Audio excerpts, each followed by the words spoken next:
Hello, my name is Lucas Morneau, and welcome to this week's episode of Tech Tips. This week, we'll be exploring ways that we can absorb and cut, reduce and stop, and diffuse our lighting through the use of the Westcott Fast Flag system. So let's take a look. The Westcott Fast Flag system is a system of different types of fabrics and holders that help to either cut, reduce, or even diffuse the amount of light that is coming from your light source. Actually, right now, I am using a Westcott Fast Flag diffuser to help diffuse two Felix lights onto me, creating this gorgeous soft light, as you can see. Inside the Westcott kit includes 4 flags, which includes 3 different types of flags, as well as 2 different holders, so you can use 2 flags at the same time. As I said, inside this kit includes 3 different types of flags. The first type of flag is a solid flag. In our kit, we have a black solid flag that helps to absorb and cut the light coming from your light source. So if we consider the basic properties of light and color, black absorbs all color light. So that's why it shows up black. If we use a black flag on our light source, that black is going to help to absorb any lighting and reduce the chances of it bouncing off the flag and hitting somewhere else in our scene or even hitting our subject. We can use these flags to help create very cool lighting techniques, such as very thin, narrow beams of light on our subject, or even cuts on our background. We can also use this to help reduce bounce within our scene. So we can set it up right next to our camera to help reduce flare. We can set it up next to our subject to help reduce a bounce off the side. So there are many different things we can use this black solid flag for. Inside this kit also includes 2 different types of net flags. Net flags are used to help stop down the amount of light coming from your light source. So we have 2 different types of flags. They help to reduce down different amounts of light.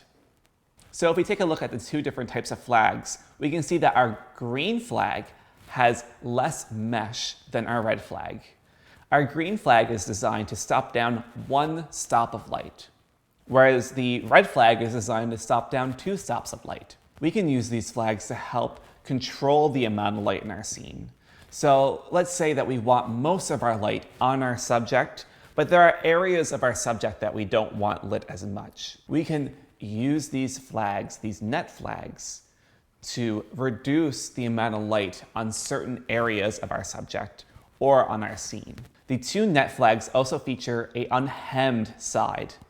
And what this is used for is for feathering your light. As we can see in this comparison shot, I set up this shot so that there are 2 lights in the scene, both 45-degree angles from the subject. The first video here is just both lights shooting without any flags. The second video here shows the green flag on half of the face, reducing the amount of light by 1 stop. And this third video shows the red flag reducing the amount of light by 2 stops. I'm also going to show you how this feathering action works. We're going to move the flags back and forth so we can see that this unhemmed edge creates a nice gradient between our brighter spots of our light source and the areas that we are flagging. The third type of flag in this kit is a white silk. White silks are used to diffuse our lighting, to help shoot our light in multiple different directions and help soften our edges. As I had mentioned earlier, I am currently using the white flag on me to help diffuse my light kit. This shot here shows you what my scene looks like without the diffused light. As you can see, there is a bright light source on me as my key light. Some really harsh shadows on my face, especially under my chin and by my nose.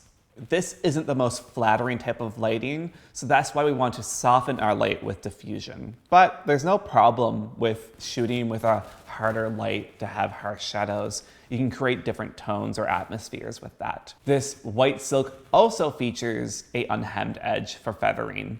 So we can choose to have areas of our scene that have harder shadows or harder lighting, and other areas that have more diffused lighting. Another important thing to remember with this kit is that when we're using our flags, the closer we have our flags to our subject, the harsher the shadows, especially with our black solid flag. So if we want to create a technique that we have a very harsh shadow going across our subject, we want to have the flag closer to the subject than to the light. The closer to the light, the more likely light will bounce around or find its way around the flag and create a softer edge to your shadows.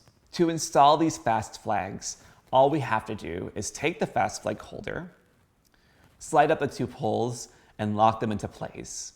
Now we'll take our flag, whatever one we're using, and we'll slide the two edges down the poles. And then we'll fasten the Velcro edge. And there you go. We're now going to set it up on a C-stand to ensure that it is locked and secured. So as you can see, the fast flag system is an extremely versatile system that should be in every cinematographer and videographer's kit. And in fact, I would be surprised if you don't see fast flags used on most sets.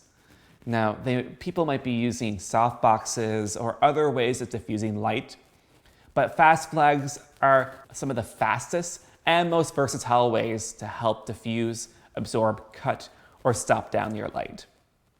My name is Lucas Morneau. Thank you so much for tuning into Tech Tips, and I will see you next time.